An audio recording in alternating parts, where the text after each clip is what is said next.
Vieram ao palácio. Eles retornaram à gruta da fonte da vida eterna. Desta vez uma numerosa multidão reuniu-se em um semicírculo junto da rocha onde estava o cálice. De um lado postavam-se os homens, de outro, as mulheres, cobertas por véu. No centro, diante do cálice, estava Ebramar, que com um sinal chamou para junto de si Dakir e Supramati. Logo, todos os presentes entoaram um cântico em coro, e a maravilhosa melodia pela primeira vez impressionou-os profundamente. Quando os últimos poderosos acordes silenciaram, Ebramar teve a palavra e em seguida recitou uma oração, pedindo que o Ser Supremo desse força, coragem, paciência e proteção a todos ali reunidos, para que eles pudessem percorrer sem vacilar o caminho espinhoso de seu estranho destino, traçado pelo Pai Celeste.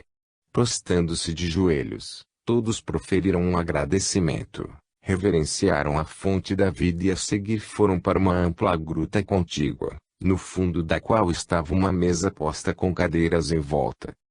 Mas antes de sentarem, todos se misturaram, procurando por seus amigos e conhecidos, há muito tempo não vistos. Supramati saiu cumprimentando alguns cavaleiros, mas nisso, seu coração palpitou intensamente. Uma das mulheres, retirando o véu, aproximava-se sorridente em sua direção. Era Nara. Emocionado, Supramati abraçou-a fortemente e a beijou. Ela parecia ainda mais bela. Em sua leve e fosforescente túnica brilhante, envolta em cabelos dourados, ela lembrava uma aparição angelical. Seus olhos exprimiam um amor tão ardente, profundo e puro, que o coração de Supramati se invadiu de indescritível deleite. Que surpresa inesperada em revê-la, minha querida, sussurrou ele. Esta felicidade recompensa todo o meu trabalho e o longo tempo da separação. Ingrato, exclamou Nara sorrindo. Será que você não tem ouvido a minha voz nem sentido o meu hálito em seu rosto? As nossas almas nunca se separaram. Mas confesso que sinto uma imensa alegria em revê-lo pessoalmente. Depois do almoço teremos muito tempo para conversar. Agora de um abraço e noiva de seu filho. Olhe, eles estão vindo para cá. Perturbado, Supramati dirigiu-se ao encontro da bela indiana em que se aproximava em companhia de um jovem de cerca de 18 anos. Os imensos olhos negros fitavam o pai com alegria e amor. Sandira, minha querida criança. Estou feliz em saber que as consequências do meu ato ignorante e criminoso vão se atenuando aos poucos. Você é quase um adulto, exclamou Supramati em meio a uma forte emoção. Sim, estou crescendo rapidamente e daqui a uns 10 anos terei bigode, disse Sandira prazenteiro. Não se censure, querido pai, ajuntou ele, beijando a mão de Supramati. Em seu grande amor por mim, temendo perder-me, você me deu de beber o elixir da imortalidade, sem calcular que a dose era muito grande para uma criança de colo. Mas isso é perdoável e Deus me livre de censurá-lo. Além disso, o seu descuido proporcionou-me um bem valioso, a proteção e amor de Ebramar. Ele dirige os meus trabalhos, orienta-me e toma conta de mim como se eu fosse o filho dele. E você sabe muito bem o quanto é bom ficar sob o amparo de um espírito tão excelso. A conversa foi interrompida com o convite para o almoço. Com curiosidade compreensível, Supramati pôs-se a examinar os presentes e a mesa. Decorada com muito luxo, pelo visto muito apreciado pela Irmandade Misteriosa. A louça, os aparelhos, os cestos, tudo era de metal precioso, gravadas com incrustações e acabamento em esmalte. Todas aquelas amostras de obras de arte tinham um quê especial, eram de estilo desconhecido e, aparentemente, antiquíssimas. Quando as pessoas presentes faziam parte de diversas classes da comunidade secreta, contudo, naquele repasto fraterno não se observava qualquer distinção hierárquica. Cavaleiros do grau tomavam assento ao lado dos magos superiores, irradiando fulgores difíceis de serem aguentados. Não lhe fugiu da observação o fato de que as cabeças dos adeptos, inclusive as de Dakir, também estavam envoltas em fachos radiosos. Sem condições de verificar se o mesmo ocorria com ele, concluiu que a sua mente pura e desenvolvida também emanava idêntica luz, o que o deixou muito feliz. O almoço em si, apesar do serviço luxuoso, era bem frugal. Consistia de arroz e vegetais, pães de mel e uma espécie de geleia cinzenta e cheirosa, ainda não experimentada por Supramati. Esse estranho manjar foi servido em minúsculos pires, em bolinhos do tamanho de uma noz. Ao saboreá-lo, Supramati sentiu um calor vivificante, todo o seu ser parecia dilatar-se, encher-se de misteriosa energia e concentra uma enorme força de vontade e sede de atividade. Após o almoço, todos entoaram uma oração de agradecimento e, divididos em grupos, espalharam-se em grutas adjacentes. Numa dessas, Supramati ficou com Nara, Nurvadi e Isandira. Só então ele examinou atentamente a jovem indiana. Ela parecia rejuvenescida e os seus grandes olhos, de expressão humilde e meiga, irradiavam a luz de uma mente desenvolvida. Você não está desiludida com sua nova vida, não se lamenta do passado, Nurvadi? Perguntou ele amistoso. Nurvadi corou. Não, eu estou feliz. Trabalho e estudo e com as descobertas científicas no campo da criação não há tempo para tédio. Sandira tem me visitado com frequência, o que me proporciona muita alegria. Só não paro de pensar em você, a quem devo toda a minha felicidade. Mas agora o meu amor por você é outro. Os receios de ciúme e os desejos terrenos já não me atormentam.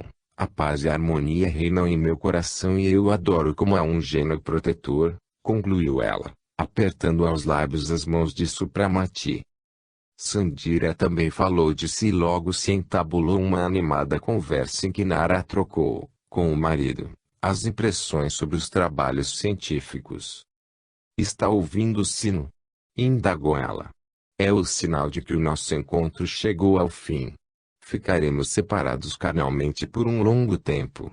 Segundo Ebramar, você e Dakir têm uma tarefa difícil pela frente, após o que iremos dar uma volta pelo mundo e então, Senhor Mago, novamente transformado em mortais comuns, vamos nos divertir-nos no convívio com a sociedade. Só não vou permitir que você procure por Perrete, troçou ela maliciosamente, dando-lhe um puxão de orelha. Supramati desatou a rir. A ideia de reencontrar Perrete pareceu-lhe divertida. Você acaba de confirmar que o rancoroso espírito de mulher também é imortal, observou ele sorrindo sagazmente. A brincadeira veio a propósito para interromper e dissipar a profunda inquietação que se apoderou de Supramati com a ideia de uma longa separação de Nara. Ele conscientizou-se, amargurado, de quando ainda existia de terreno em seus sentimentos em relação à esposa. Nesse instante, junto da entrada da gruta surgiu Ebramar e, com um gesto, chamou o discípulo. Supramati beijou apressadamente Nurvadi e o filho, abraçou-se a Nara e despedindo-se de todos, seguiu o mago. Na gruta anexa, encontraram Dakir, esperando por eles. Através de labirintos subterrâneos, alcançaram o canal, onde eram aguardados por um barco com remador. Ebramar assumiu o leme. À medida que deslizavam sob as escuras e baixas abóbadas rochosas ao longo do canal, iluminadas não se sabe de onde por uma luz verde pálida, uma sensação de angústia e cansaço apoderou-se de ambos os discípulos magos. Pouco depois, sem se darem conta, suas pálpebras cerraram-se e eles dormiram um sono profundo. Era difícil calcular a duração do sono. Acordados por um bafejar de vento frio, estremeceram e se endireitaram, examinando surpreso o ambiente que os cercava. Por todos os lados se estendia uma superfície aquática. Era difícil inferir se aquilo era mar ou um imenso lago. O ar era bem mais frio do que aquele ao qual estavam acostumados. Pelo firmamento cinzento corriam nuvens pesadas, a água esverdeada era turva. Rajadas de vento eriçavam ondas espumosas que sacudiam violentamente o barco. Nesse instante, No horizonte surgiu uma faixa de terra, da qual se aproximavam velozmente. Diante deles se estendia uma margem rochosa e isolada, ao longe divisavam-se escarpas pontiagudas e nuas. Dakir e Supramati trocaram olhares de preocupação. Seus corações bateram mais forte quando o barco encostou seus degraus de pedra e eles puderam ver melhor o quadro desolador que se abria diante deles. O solo era estéril e pedregoso. Ao longe, divisava-se uma cadeia de montanhas e, até onde a vista alcançava, não se enxergava nenhuma árvore, nenhuma vegetação. Diante deles se estendia um verdadeiro deserto. Ebramar saltou para a terra e fez um sinal para que os discípulos o seguissem. Acostumados a obedecerem sem discutir, desembarcaram, mas, à medida que caminhavam, eram dominados por uma angústia dilacerante. Para onde quer que se olhasse não se enxergava o menor sinal de vegetação, nem ao menos uma nesga de musgo dava vida ao solo escuro e poeirento aos negros rochedos fissurados. Nem o menor fio de água murmurejava entre as pedras. Com toda certeza, eles estavam num deserto. Ebramar, entretanto, continuava a caminhar para frente. Ao alcançar o penedo mais próximo, ele parou por um instante e depois entrou através de uma larga fenda numa espaçosa gruta, levemente iluminada por um achote fixado na parede. A vermelhar da chama fumarenta refletia-se nas estalactites escuras da abóbada, possibilitando-lhes divisarem na penumbra dois leitos, uma mesa de pedra e duas cadeiras. Supramati e Dakir empalideceram ao examinarem perplexos a gruta vazia e escura, aparentemente destinada para a habitação deles, com apenas dois míseros leitos. O coração palpitou e a cabeça tonteou só com a ideia de ter de morar no deserto, naquele buraco medonho, acostumados que estavam ao luxo e ao conforto do palácio no Himalaia, em meio à exuberante e magnífica natureza que mais parecia com um cantinho do paraíso. Ebramar, que observava os discípulos, deu um leve sorriso. Seus receios, meus amigos, são infundados. Eu não os trouxe para cá de castigo, mas no intuito de vocês exercitarem as suas habilidades. Chegou a hora de praticarem os conhecimentos adquiridos. Vocês não terão de morar num local tão inóspito, cabe a vocês mesmos transformá-lo num cantinho do paraíso. Para tanto, dispõem de recursos necessários. A vontade disciplinada governa os elementos. E os sentidos aguçados permitem que vejam e ouçam muita coisa inacessível para um mortal comum. Aprenderão a pesquisar a substância primeva, subtrair dela as sementes da vida que ela encerra e, finalmente, vocês detêm as fórmulas da magia branca, que lhes permitirão juntar e dissipar as moléculas do espaço. Em outras palavras, estão providos de poderes necessários para fertilizar este lugar estéril. Utilizem todos os seus conhecimentos neste enorme campo de batalha. De simples e ignorantes mortais, a energia transformou-os em magos, então demonstrem serem dignos da iniciação e cumpram valorosamente esta tarefa. Ela é grandiosa, nobre e útil. Não tenham pressa, vocês têm tempo suficiente. E agora, meus filhos, vou embora e só volto quando este lugar selvagem se cobrir de vegetação, quando as árvores fornecerem sombras refrescantes, quando as frutas suculentas tiverem amadurecido para restaurarem minhas forças, e as flores me deleitarem os olhos e o olfato. Não longe desta gruta, numa depressão do penhasco, há um sino colocado no alto, fundido em horas místicas a partir de liga especial de metais, e que detém forças mágicas. Quando o programa por mim traçado for cumprido integralmente e suas almas clamarem por mim, o sino repicará sozinho e seus sons misteriosos chegarão até mim. Então eu virei para cá com outros magos, meus irmãos, para cumprimentá-los e checar o trabalho. Adeus, meus filhos. Que as forças do bem os ajudem. Ebramar abraçou os discípulos, abençoou-os e abandonou a gruta. Por cerca de 1 minuto Dakir e Supramati permaneceram aturdidos, Entretanto, quando pelo esforço da vontade eles sacudiram o torpor e lançaram-se para acompanhar Ebramar, o mago já havia sumido. Calados, com a cabeça pesada e coração oprimido, eles retornaram à gruta, sentaram-se nas cadeiras de pedra e, apoiando a cabeça nos braços, afundaram-se em devaneios profundos. Jamais os corajosos labutadores se sentiram tão desanimados. A dificuldade do programa fixado parecia-lhes intransponível e a tarefa de transformar o deserto no paraíso deixava-os desalentados. Era sem dúvida um minuto difícil, um minuto de fraqueza espiritual, aquele em que duvidavam de seus próprios conhecimentos, e o medo do fracasso comprimia-lhes o coração feito tenazes. Supramati teve a impressão de que ele não sabia absolutamente nada, de que todos os seus conhecimentos se haviam evaporado, que ele estava desarmado diante da tarefa impossível e, por entre os seus dedos, caíram algumas gotas de lágrimas cálidas. Por um instante ele lembrou-se com saudade de seu quarto em Londres e da ignorância feliz do pobre médico Ralph Morgan. Neste ínterim, uma mão acetinada tocou em sua testa e uma voz bem familiar sussurrou: "O que é isso, Supramati? Como pode fraquejar tanto?"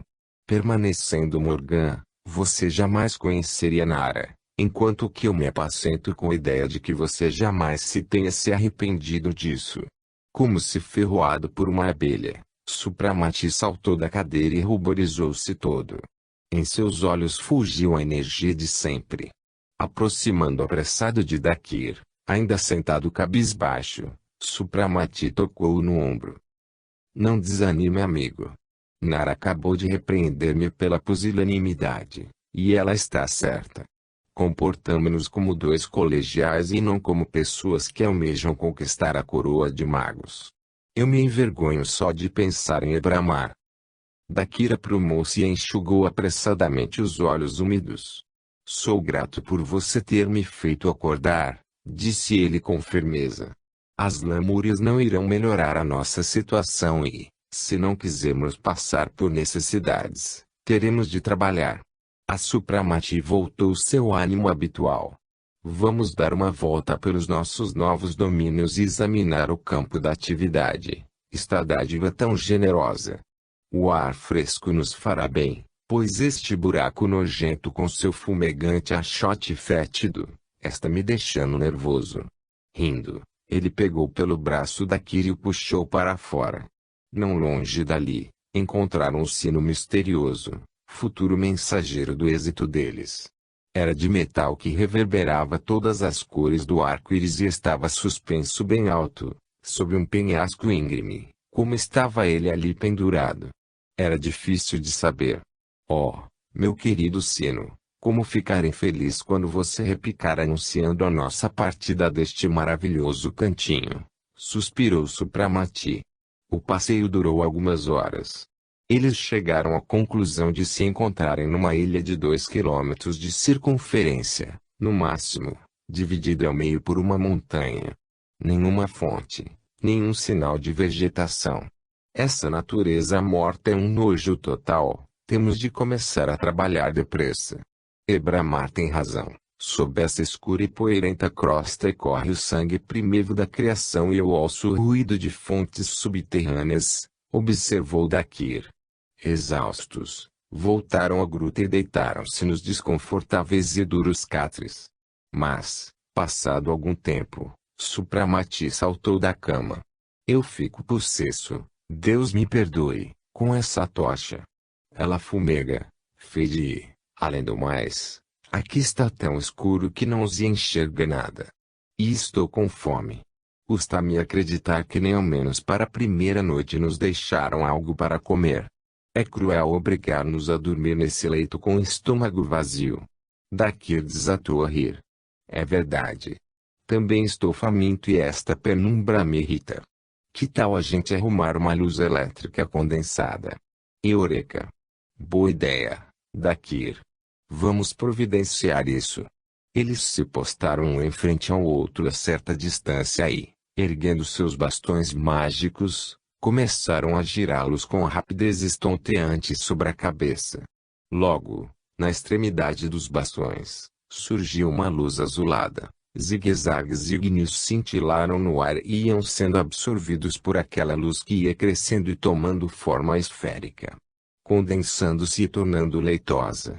Quando a esfera, como se executada de uma massa azulada, alcançou o tamanho de uma laranja, Supramati tirou-a do bastão, recolocado. Então, atrás do cinto, amassou-a levemente na mão, encostou-a na parede e ergueu a mão. Por baixo de seus dedos fulgiu um facho ígneo que pareceu acender a esfera. Dele irradiando-se imediatamente uma luz brilhante. Dakir fez a mesma coisa, e, quando a sua esfera se acendeu também, a gruta iluminou-se como se fosse dia até os seus cantos mais remotos podiam ser enxergados nitidamente.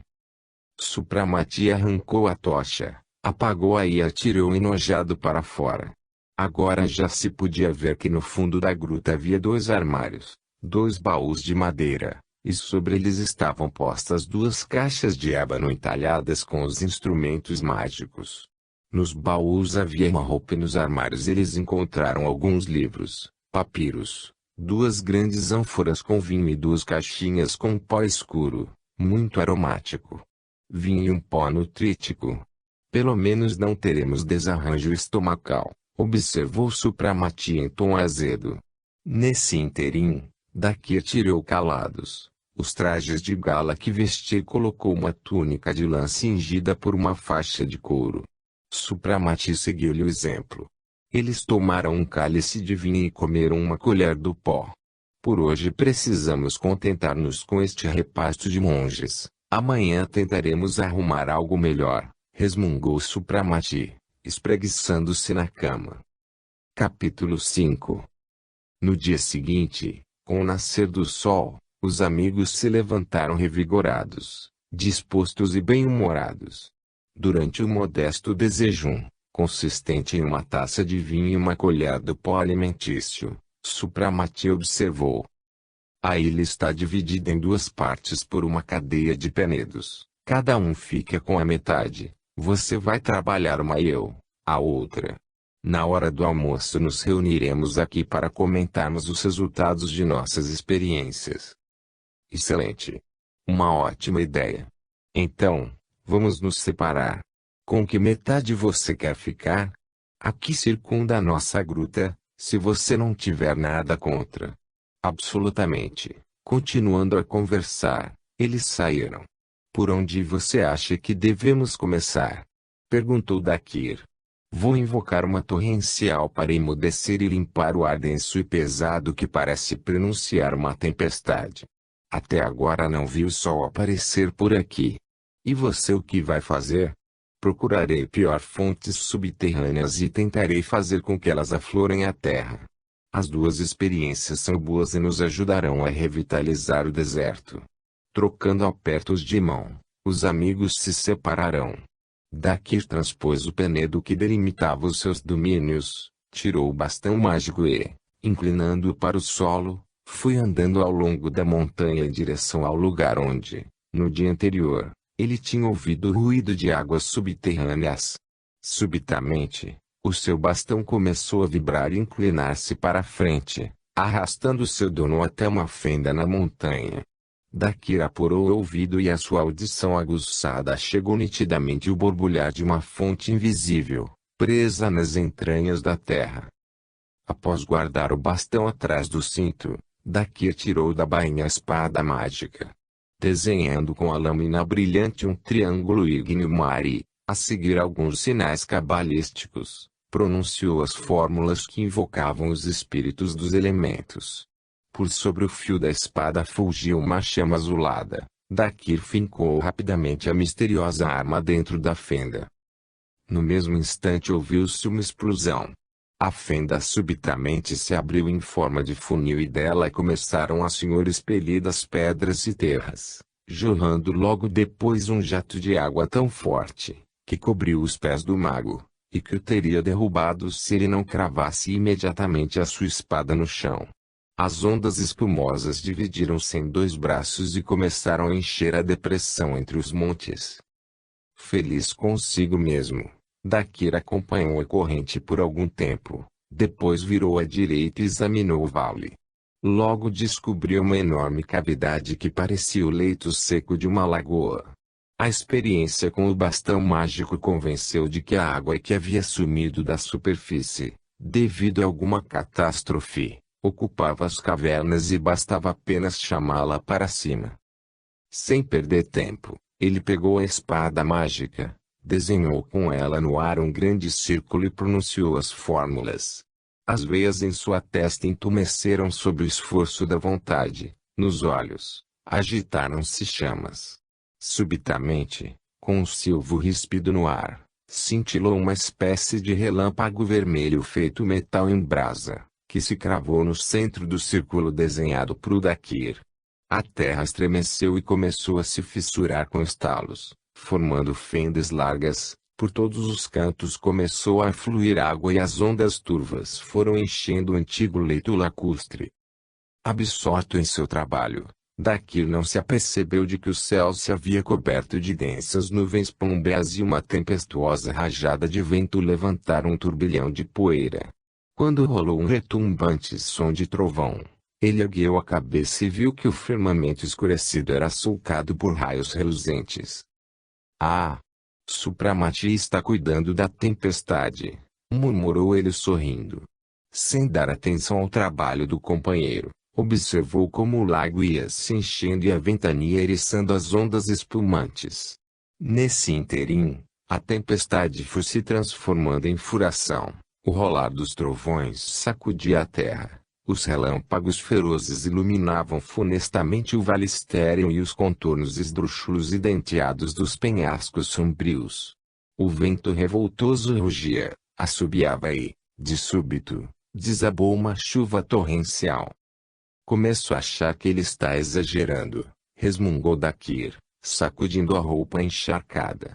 Preciso ir até lá para cumprimentá-lo pela tempestade bem-sucedida e chamá-lo para se abrigar dentro da gruta. Ele correu em direção à divisa montanhosa que separava os seus domínios. Supramati estava de pé numa saliência da montanha, com o bastão erguido, seu olhar fulgia, ele parecia conduzir a tempestade. Com alguns saltos, Dakir viu-se perto dele e o sacudiu pela mão. Parabéns! A tempestade foi digna de um mestre. No entanto, eu acho que ela poderá prosseguir sozinha, enquanto a gente retorna à gruta. Você desencadeou um verdadeiro dilúvio. Talvez eu tenha utilizado uma fórmula muito forte na minha primeira experiência. Mas olhe como estão trabalhando os espíritos elementais. Dakir ergueu os olhos para o céu escuro e ambos ficaram admirando o trabalho que ele realizava. Em todas as direções, exércitos de sombras cinzentas atravessavam o ar em fileiras cerradas. Seu caminho era marcado por bilhões de faíscas que se fundiam e, em zigue-zagues ígneos, riscavam o firmamento plumbe escuro. Outras colunas de espíritos empurravam as nuvens acumuladas, como se moldassem e concentrassem algo que no espaço. Deixe que trabalhem. Eles estão fazendo tudo de acordo, assegurou Supramati. Vamos voltar à gruta. De fato, está um pouco úmido aqui.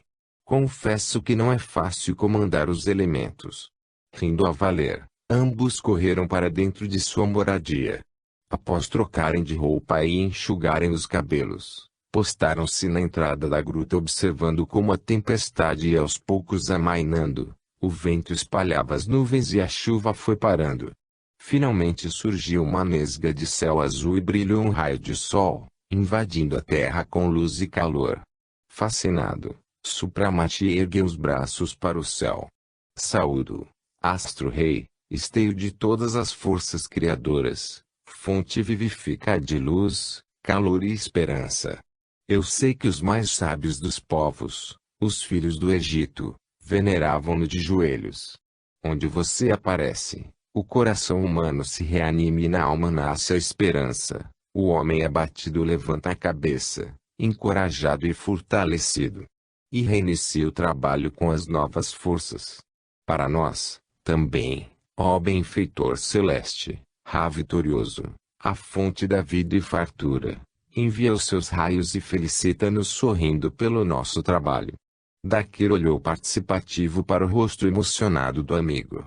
Sim, o primeiro dia de nosso serviço foi produtivo, disse ele com um amplo sorriso. Já temos um lago, uma fonte brotando, céu azul e sol. Espero que logo, com auxílio de Ra, tenhamos grama e demais utilidades. Ah! Se houvesse ao menos um melão, uma pera ou qualquer outra fruta suculenta. Sinto tal fome, como se ainda fosse o pobre imortal Ralph Morgan, exclamou Supramati, voltando inesperadamente à realidade. Aguente um pouco.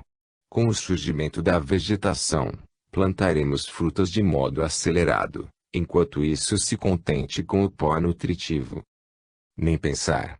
Agora mesmo providenciarei um almoço bem substancioso, anunciou Supramati, puxando o bastão. Você pelo jeito está querendo tirar o almoço da cartola, brincou Dakir. Não. Para um pirata ousado e célebre que foi você não me parece muito criativo, meu amigo Dakir. Não é para menos. Perdi as manhas do meu antigo ofício, não obstante começo a entender. Você quer subtrair um almoço pronto, arriscou Dakir. E que expressões vulgares para um mago imortal. Eu só quero, a título de experiência, ordenar que os espíritos elementais nos tragam do palácio do Himalaia uma refeição mais substanciosa. De acordo com Ebramar, é de nós que depende ter o que quisermos. Ele não proibiu que utilizássemos os poderes mágicos ou fórmulas cabalísticas. Venha até aqui. Com seu bastão, ele inseriu os dois num grande círculo, reverenciou o norte e o sul, o leste e o oeste, pronunciou as fórmulas invocando os espíritos elementais e ordenou-lhe que cumprissem a ordem. Um barulho ensurdecedor ressoou na gruta, seguiram-se batidas secas e começaram a surgir sombras cinzentas e nebulosas, salpicadas de manchas fosforescentes. Luzes multicolores rodopiaram além do círculo em uma dança louca. Gritos, alaridos e assobios encheram o ambiente. Supramati ergueu a mão, pronunciou a fórmula e um silêncio se fez.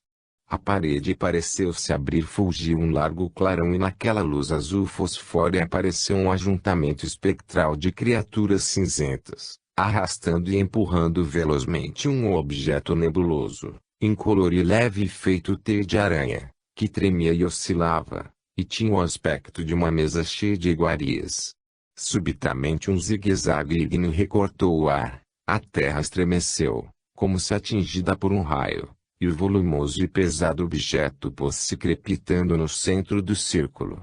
As massas espectrais das criaturas inferiores foram se dissipando no ar, feito fumaça. Supramati baixou a mão, recolocou o bastão atrás do cinto e enxugou o suor da testa. Bravo!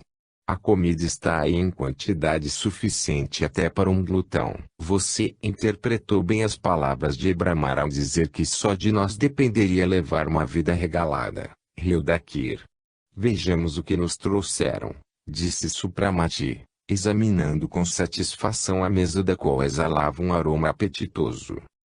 No centro, destacava-se um belo melão e uma torta coberta com geleia. Em volta, havia alguns pratos com verdura, manteiga fresca, pão, queijo, mel e uma jarra de leite. Provavelmente eles surrupiaram este manjar luculiano da cozinha de algum rajá, aventou Supramati, admirado não tanto com o almoço, mas pela maneira como foi conseguido. Os amigos comeram com grande apetite e uma parte das provisões foi deixada para o jantar. Ficou decidido que futuramente eles se alternariam no abastecimento das refeições. Nos dias subsequentes, os magos prosseguiram com busca e extração de novas fontes subterrâneas, cujas águas eles desviavam para os barrancos. Descobriram também que em alguns lugares a água das fontes e da chuva havia arrastado a areia e desnudou um solo adequado ao cultivo. Graças à clarividência, adquirida ao longo do tempo de trabalho de desenvolvimento de sentidos, eles não tiveram dificuldades em encontrar algumas artérias subterrâneas, vermelhas e abrasantes, ocultas aos não iniciados, que recortavam a terra em todas as direções. Era a substância primeva, o sangue do planeta que fluía procurando uma saída da crosta endurecida.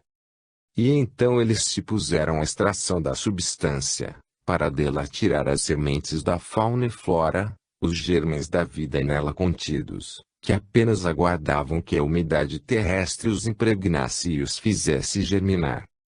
Com os conhecimentos científicos, eles aceleraram o longo trabalho da natureza. A poderosa vontade dos adeptos fazia com que as riquezas da terra aflorassem de suas entranhas, indo espalhar pela superfície do solo os princípios vitais, extraídos a partir da substância primeva. Supramati fez um mapa dos seus domínios, marcando cada ponto com o nome de uma planta que gostaria que ali vicejasse. Depois dividiu a terra em lotes, cultivando-os alternadamente. Postado ali com as mãos erguidas, as veias da testa entumecidas devido ao terrível esforço, ele parecia transformar-se. De todo o seu corpo emanava luzes fosforescentes e ondas de calor. De seus dedos ora dardejavam longos jatos ígneos que atravessavam a terra, ora feixes de luz branca prateada que se espalhava pela superfície e cobria o solo com uma tênue fumaça. Logo seus esforços se coroaram de êxito. Certa manhã, saindo para o campo, Supramati emocionou-se ao notar que a terra se ouriçava em vapor esverdeado e até as rochas estavam musguentas. Não vamos vigiar os passos diários dos dois adeptos, nem descrever com detalhes o seu trabalho. Basta dizer que, aos poucos, o programa traçado por Ebramar ia sendo executado e o deserto estéril e pedregoso transformava-se num vale florescente e frutífero. Não menos alegria proporcionou aos magos o aparecimento de habitantes vivos. Nos galhos frondosos começaram a nidificar os primeiros passarinhos canouros, nas fendas dos rochedos instalaram-se os pombos, no lago cintilaram em escama prateada os peixes, e entre as flores voejaram borboletas e abelhas. Eles trabalhavam exaustivamente para ornamentar e enriquecer aquele cantinho de paraíso que lhes devia a existência. Era com dedicação ociosa que eles amainavam a força das tempestades. Espantavam as nuvens que ameaçavam com granizo, ou aplacavam a fúria destruidora dos ventos tempestivos. E toda vez que os elementos se submetiam à sua vontade, que a natureza reagia segundo as suas intenções e os espíritos do espaço obedeciam-lhes, um sentimento indescritível de orgulho e de consciência de seus poderes despertava na alma dos magos. Só de pensar que eles detinham um conhecimento misterioso que os investia de poderes miraculosos, praticamente os da criação.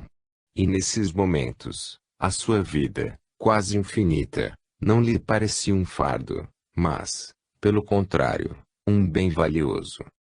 À medida que se desenvolvia o trabalho espontâneo da natureza, Supramati e Dakir tinham mais tempo livres, mas, acostumados como eram à atividade constante, decidiram-se testar também na arte. De início, esculpiram uma coluna representando uma haste de lótus e, da flor desabrolhada, fizeram brotar um busto de Ebamar, extraordinário em sua semelhança e acabamento. Mais tarde, com a mesma perfeição, Supramati fez uma estátua de Nara. Ambos os trabalhos foram colocados na gruta e adornados com flores. Não raro, quando os artistas contemplavam as suas obras, parecia-lhes que as cabeças de mármore ganhavam vida e os saudavam com sorrisos e olhares afetuosos. Eles se distraíam também com a extração de metais, fundiam cestos, vasos e taças de ouro e prata. Utensílios de fabricação própria a serviço dos magos, dizia rindo, Supramati. Finalmente tudo estava pronto. Graças à vontade e à arte mágica, o deserto transformou-se num exuberante jardim. Nos campos férteis, agitava-se um mar dourado de espigas maduras e o tapete verde da grama encheu-se de flores. Árvores vergavam-se sob o peso de diferentes tipos de frutas, cascatas cristalinas jorravam murmurejando entre as rochas musguentas, nos arbustos e floreiras. Espalhados por todas as partes, as flores raras com suas pétalas de cores vivas exalavam aromas deliciosos. No ar, ouvia-se o canto dos pássaros e, na lagoa, nadavam cisnes brancos e negros, serenos e majestosos. Como que despertado de um sono duradouro, tudo vivia, respirava, trabalhava. Certa manhã, depois de passar em revista o seu cantinho do paraíso, os amigos foram até o sino misterioso e puseram-se a olhá-lo pensativamente. A planície, antes estéril, que se estendia aos pés do rochedo escarpado, estava agora coberta por gigantescas palmeiras, cujas folhagens frondosas formavam uma copa verde, cintilando feito esmeraldas sob os raios solares. Acho que tudo está pronto, demos conta de nossa tarefa. Só não entendo por que o sino está mudo, já que ele deveria chamar e bramar com os outros magos para examinarem o nosso trabalho. Surpreendi-se Supramati. Também estou achando que a gente empregou em toda a plenitude os conhecimentos recebidos. Será que nos esquecemos de algo? Comparados aos grandes buscadores da verdade nos infinitos e indecifrados mistérios da criação, os nossos conhecimentos são míseros. Você tem razão, balbuciou Supramati, esfregando nervosamente o rosto com a mão. Onde fica a crista daquela onda que nos agarrou e nos arrasta? Eles calaram e abaixaram os olhos. Mas o sino permanecia mudo e assim eles retornaram à gruta, certos de terem deixado escapar alguma coisa. Depois de examinarem minuciosamente cada partícula de seu pequeno reino, que adornava e animava cada canto que ainda lhes parecia imperfeito, eles se entreolharam. Oh, Deus! O que estará faltando aqui para satisfazer os nossos mestres? Eu sei, respondeu Dakir, após um profundo silêncio. Falta um altar ao Senhor. Ah! Como pudemos esquecer a coroação de nossa obra? Exclamou Supramati, e seus olhos fulgiram. Sem perderem um minuto, começaram o trabalho. Logo, sob a saliência do rochedo, surgiram 2 degraus de mármore. Obedecendo à vontade férrea dos magos, da rocha separou-se um enorme bloco cúbico, deitando-se sobre os degraus. Imediatamente, por debaixo da rocha, cintilou uma chama viva, densificou-se e tomou a forma de uma cruz a brilhar como um diamante. Com veneração, prostraram-se ambos os magos diante do símbolo místico da salvação e eternidade e, de seus corações, verteu-se uma oração cálida ao Pai por todas as coisas existentes, ao Criador inescrutável de todos os milagres com que é povoado o universo. Nesse ínterim, o sino começou a repicar e os seus sons estranhos, poderosos, tal qual um trovão e ao mesmo tempo suaves como uma melodia celestial, fizeram vibrar todas as fibras. Supramati e Dakir levantaram-se serenos. Nenhuma pena é capaz de descrever o que eles sentiram naquele minuto.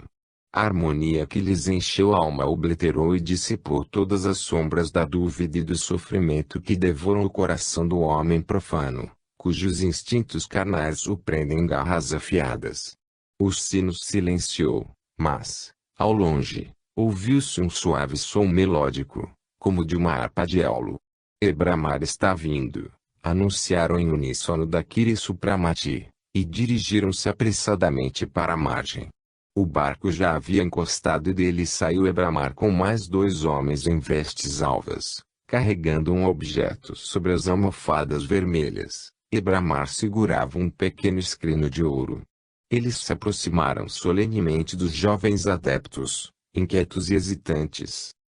Saúdos, obreiros valorosos, que utilizaram com dignamente os conhecimentos e os poderes. E agora aceitem a recompensa e os presentes dos magos, seus irmãos, disse Ebramar, abrindo o escrínio. Dakir e Supramati ajoelharam-se. Ebramar untou um pincel no líquido azulado que se encontrava no escrínio e desenhou com ele um sinal na fronte de cada um. Imediatamente, em suas cabeças acendeu-se uma chama dourada. Este é o primeiro pistilo da coroa dos magos, Por meio dele vocês serão reconhecidos por todos os adeptos e as forças do mal os temerão. Pegando de uma das almofadas duas grandes insígnias de ouro com pedrarias luzidias, ele as colocou no pescoço dos discípulos. De outra almofada, apanhou dois cálices mágicos, que também passou às suas mãos.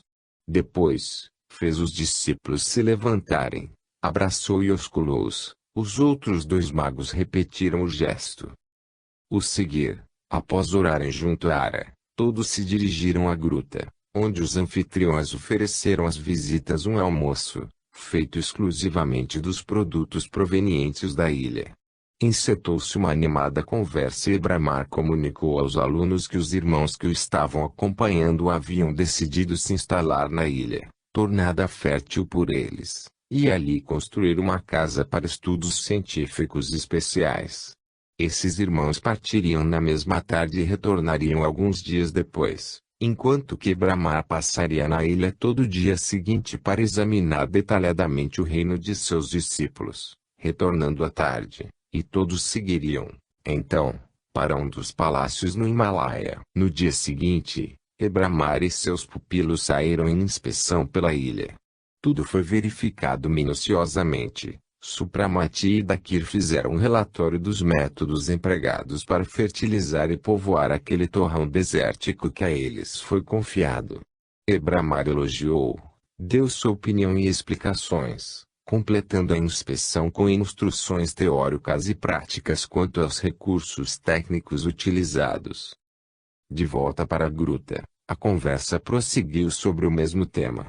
Supramati mostrou a aparelhagem elétrica com auxílio da qual ele tinha acelerado o desenvolvimento dos germes dos animais e plantas, extraídos da matéria-prima, e comentou o seu desapontamento em não ter podido utilizar diretamente a substância misteriosa, que poderia, num piscar de olhos, restabelecer ou criar um novo organismo, tal como uma árvore ou até um ser humano.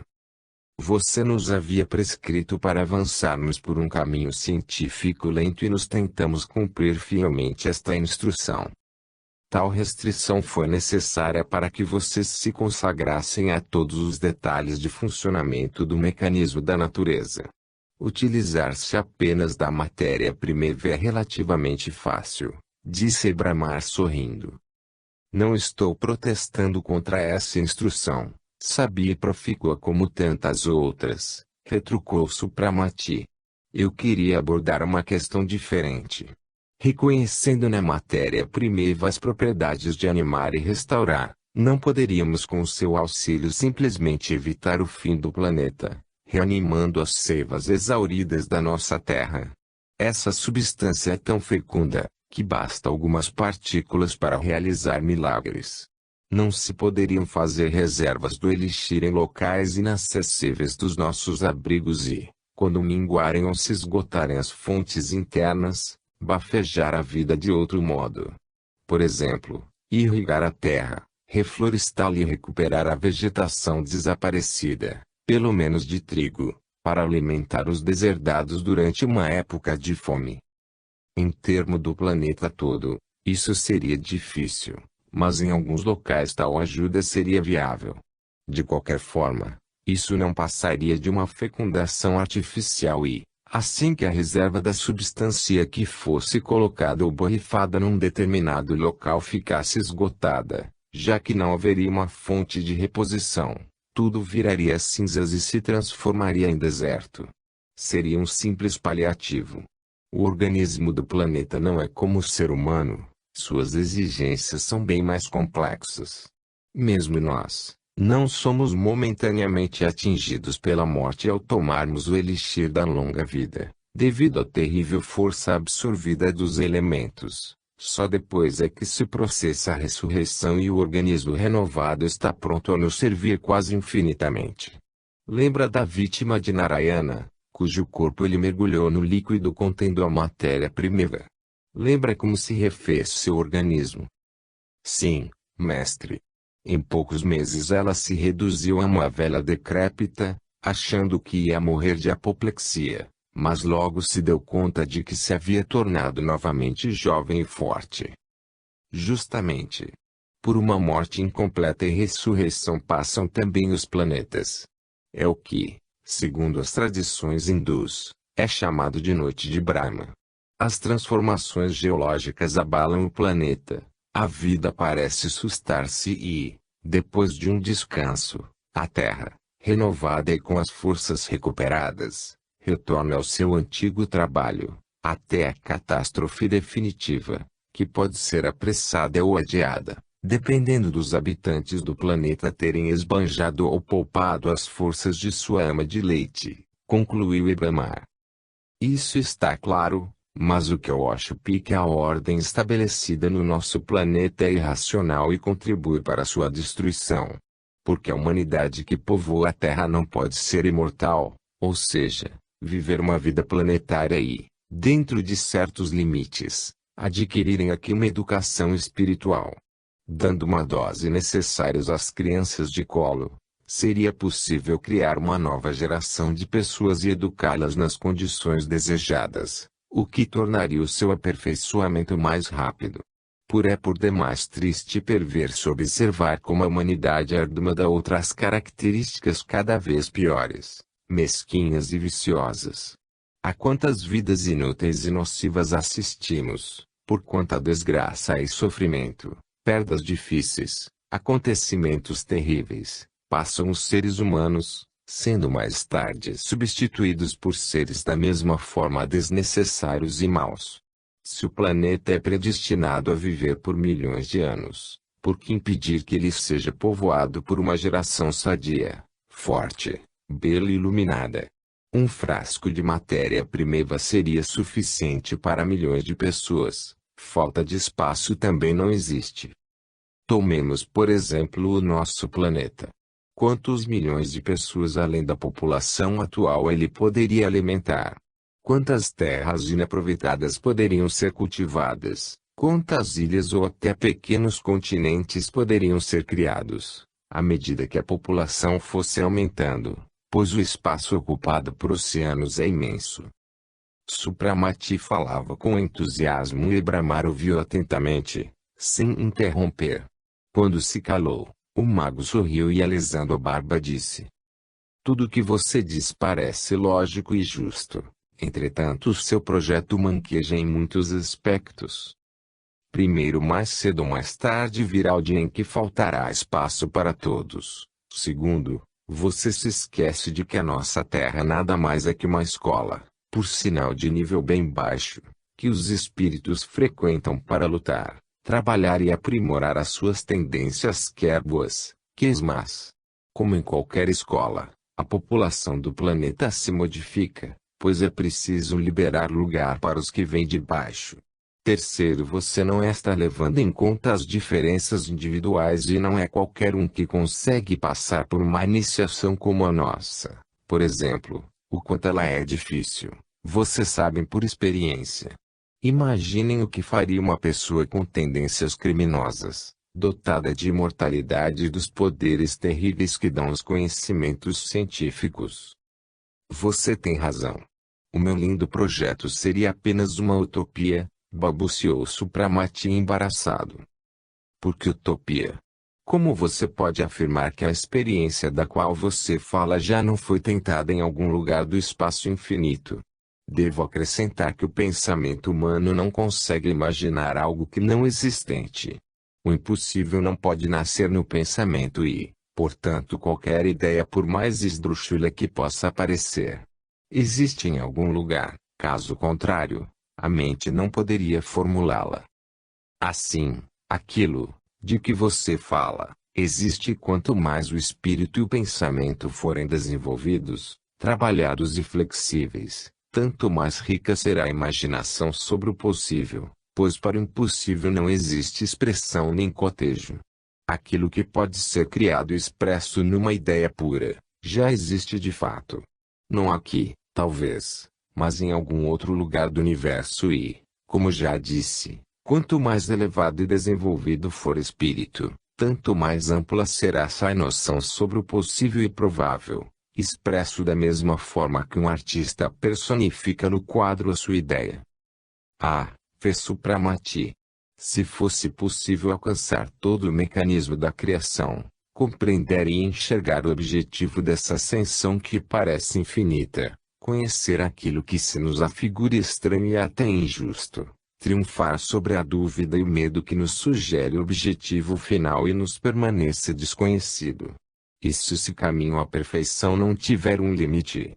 Se isso é uma lei de círculo vicioso que nunca interrompe a sua ação, morrer para reviver e viver para morrer? Não, meu amigo, respondeu Ebramar animadamente. A sapiência divina do Ser Supremo é inescrutável, do qual tudo principia e ao qual tudo retorna, não pode ser inconsequente. Sem dúvida, tudo segue conforme um plano perfeito, só que nós não estamos em condições de entender e apreender o universo em seu todo. Não se esqueça de que diante de nós o infinito se abre em todas as direções. Quem nos poderá afirmar onde termina o oceano etéreo em que navegam bilhões de sistemas planetários e de nebulosas? Pelo que sabemos, ninguém jamais chegou até os seus limites e por maior que seja o espaço a nós acessível, ele é nada em comparação com o todo. Nessa imensidão, o nosso pensamento imperfeito sempre esbarra com o invisível, perturba-se e indaga assustado. Afinal, existe um fim? Mas a lógica responde: onde reina e governa uma força tão sábia, divina e misericordiosa, também impera a justiça perfeita, e quando nós triunfarmos sobre a última dúvida e passarmos pelo derradeiro degrau, a nossa força e os conhecimentos encontrarão, indubitavelmente, uma explicação condigna. Por enquanto, não vamos procurar por aquilo que é impossível de achar, não vamos tentar alcançar o inalcançável, mas trabalhar arduamente em nosso minúsculo reino. Além do mais, vocês não irão subir, mas descer para a esfera da humanidade ordinária. Bem, está na hora de partirmos, meus amigos. Despeçam-se do recanto que lhes deve a vida, e a caminho. Supramati e Dakir obedeceram em silêncio e, sem tardar, puseram nas caixas os frascos com a matéria-prima e as diversas medidas que queriam conservar como lembrança. Lançando um olhar de despedida para a gruta, moradia de suas vidas estranhas, oraram junto ao altar erguido com a força da mente, sob o qual fulgia uma cruz luzidia, aquela luz misteriosa que emanada das entranhas da terra, deslocada por desejo deles. Após uma breve, mas ardente oração, eles se dirigiram em passos lentos à margem areenta. Um peso comprimia-lhes o coração. Jamais uma árvore, um arbusto ou uma flor pareceram-lhes tão próximos ou caros como agora, no momento em que eles os deixavam para sempre. Não entendo por que sinto tanta tristeza de me separar deste lugar. Ele não passou de um local de estudos. No entanto, tenho a sensação de que uma espécie de corrente invisível me prende aqui a cada objeto, observou Supramati com lágrimas nos olhos. Dakir também enxugou apressado os olhos marejados. O que vocês sentem é bem natural, meus amigos. Será que não atinam com a razão disso? Surpreendeu-se Ebramar. As correntes que sentem foram moldadas a partir de suas próprias forças e emanações, da chama astral da existência de vocês. A cada arbusto, a cada objeto, vocês são unidos pelos fios límpidos de suas aspirações, formando uma espécie de entrelaçamento, e a sua ruptura fluídica faz com que vocês experimentem uma sensação de angústia. À medida que se aproximam da margem, aos adeptos achegavam-se numerosos grupos de habitantes da ilha, vindos para se despedir de seus mentores e protetores, que entendiam a sua língua e sempre demonstraram por eles amor e preocupação. Nos olhos inteligentes dos animais, refletia-se o reconhecimento e a tristeza da separação. Dakir e Supramati afagaram os sôfregos amigos e beijaram as cabecinhas sedosas dos passarinhos que pousaram em suas mãos. Entraram no barco e este os levou para longe daquele lugar, onde, sobre as suas frontes, reluziu a estrela dos magos, a primeira flor da coroa mística da iniciação superior. Capítulo 6. Ebramar levou os seus discípulos para descansarem no palácio do Himalaia, onde Supramati vira pela primeira vez o seu mestre e protetor. E Brahma disse-lhes que eles deveriam se ajustar à vida mundana, acostumar-se aos trajes usados na Europa e aprender a língua universal, algo como o Volapük e o Esperanto.